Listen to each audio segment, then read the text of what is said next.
आज हम देखेंगे विल हैव टू, उसे करना पड़ेगा, उसे जाना पड़ेगा, उसे दौड़ना पड़ेगा, उसे सलाद खाना पड़ेगा, उसे नाचना पड़ेगा, उसे कपड़े धोने पड़ेंगे, मुझे सब्जी बनानी पड़ेगी, मुझे रोटी बनानी पड़ेगी, करना पड़ेगा। जब भी ऐसे सेंटेंस आपको इंग्लिश में बोलने हो या बनाने हो तो कैसे बनते हैं आज देखेंगे। देखो सबसे पहले इस स्ट्रक्चर को याद रखना, विल हैव प्लस टू, करना पड़ेगा। एक सेंटेंस देखते हैं, देखो he will have to work hard, उसे कड़ी मेहनत करनी पड़ेगी वरना वो पास नहीं हो पाएगा, वरना वो सक्सेस नहीं हो पाएगा। कहते हैं ना बहुत लोग, you will have to work hard, तुम्हें कड़ी मेहनत करनी पड़ेगी। ये कौन सा सेंटेंस है? अफर्मेटिव। कौन सा है? अफर्मेटिव, सकारात्मक वाक्य। अफर्मेटिव का फॉर्मूला क्या है पता है आपको? इसका किस स्ट्रक्चर से बनेगा ये? देखो सबसे पहले आपको सब्जेक्ट लिखना है, फिर विल लिखना है, फिर हैव टू, फिर वर्ब की फर्स्ट फॉर्म। अफर्मेटिव सेंटेंस ऐसे ही बनेगा, subject will have to plus verb की फर्स्ट फॉर्म। अब आप कहोगे सर दूसरे वीडियो में या दूसरी क्लास में तो आपने बताया था एक सिंगुलर प्लूरल, तो क्या विल सबके साथ लगेगा? जी हां, विल अभी मॉडर्न इंग्लिश में सब जगह यूज किया जा रहा है। आप इसको ही, शी, इट,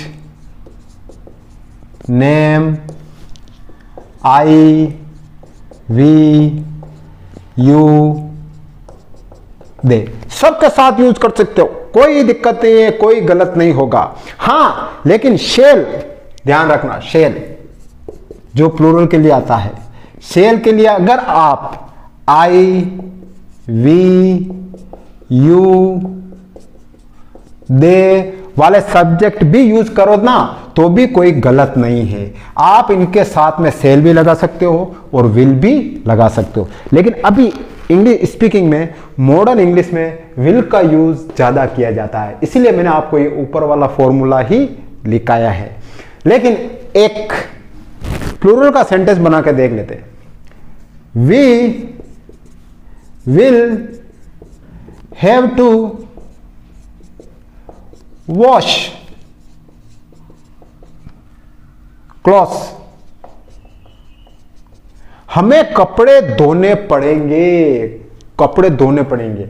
तो वी के साथ में आप विल भी लगा सकते हो, सेल भी लगा सकते हो, कोई दिक्कत नहीं। लेकिन मॉडर्न इंग्लिश में मोस्टली विल का यूज होता है, ध्यान रख लेना। अब अफर्मेटिव सेंटेंस का स्ट्रक्चर आपने देख लिया, अब नेगेटिव का देखो। नेगेटिव कैसे बनेगा? सब्जेक्ट प्लस विल, फिर ध्यान रखना हैव नहीं आएगा, फिर नॉट आएगा, plus have plus to plus verb की फर्स्ट फॉर्म आ जाएगी। Subject will plus not plus have plus to plus verb की फर्स्ट फॉर्म, इसी को बनाते हैं he will have to work hard, उसे कड़ी मेहनत करनी पड़ेगी। अब मैं कहूं उसे कड़ी मेहनत नहीं करनी पड़ेगी, तो देखो he will not have to work hard, उसे कड़ी मेहनत नहीं करनी पड़ेगी। तो जब भी आपको नेगेटिव वाला सेंटेंस बनाना हो, ये स्ट्रक्चर याद कर लेना और विल और हैव के बीच में आपको नोट लगाना है। अब ये हो गया। अब इंट्रोगेटिव भी देख लो, प्रश्नवाचक, उसका स्ट्रक्चर क्या होगा? कुछ नहीं है, आपको विल आगे लिख देना है, फिर सब्जेक्ट लिख देना है, फिर हैव टू करना है, फिर वर्ब की फर्स्ट फॉर्म लगा देनी है। कैसे बनेगा सेंटेंस? देखो इसी को इंट्रोगेटिव बनाते हैं। क्या उसे कड़ी मेहनत करनी पड़ेगी? क्या हमें क्या पता, तो बना दो, क्या क्या दिक्कत आ रही? Will he have to work hard. क्या उसे कड़ी मेहनत करनी पड़ेगी? तो तीनों तरीके से आप इस सेंटेंस को बना सकते हो, ध्यान रख लेना, जैसा आप चाहो, बस विल हैव टू याद रखना।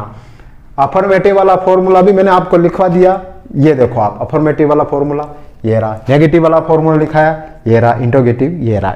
अब कुछ और सेंटेंस बना के देखते हैं। You will have to go, तुम्हें जाना पड़ेगा। I will have to study, मुझे पढ़ाई करनी पड़ेगी। You will have to beat him, तुम्हें उसे पीटना पड़ेगा। मैं कह रहा हूं तुम्हें उसे पीटना पड़ेगा। और बनाते, she will have to wash utensil, उसे बर्तन धोने पड़ेंगे। बर्तन होते हैं ना घर में, रसोई में, वो धोने पड़ेंगे। क्या करे? फिर he will have to eat salad, उसे सलाद खाना पड़ेगा। इच्छा नहीं है, सलाद कौन खाना चाहता? कोई नहीं खाना चाहता, लेकिन क्या करे, सलाद खाना पड़ेगा। और सेंटेंस बनाओ, you will have to meet him, तुम्हें उससे मिलना पड़ेगा। इच्छा नहीं तेरी मिलने की, लेकिन मैं कह रहा हूं मिलना पड़ेगा। तो जब भी करना पड़ेगा, पड़ेगी, ऐसे सेंटेंस बनाने हो तो आप इस स्ट्रक्चर से बना सकते हो, और बहुत इजी तरीके से।